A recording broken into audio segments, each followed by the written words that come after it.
Hey, to connect CMF Buds Pro with any Android smartphone, first of all, you will have to input both earbuds inside this case, and you will have to tap and hold this button until this indicator starts blinking white. Now we can release. Remember to keep that case open with the both earbuds inside, put it close to your device. Then I can highly recommend you to turn off and turn on the Bluetooth, and then go into the pairing list. Select your CMF Buds Pro, accept them, and as you can see, now we are connected.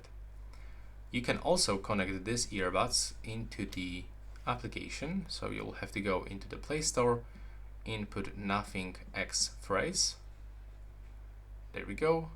You will have to get this application, and after this application will be downloaded, you will have to just click on the open, and I'm going to show you step by step how we can set it up. So just wait for it. There we go. Click open. Now accept permissions. Click start.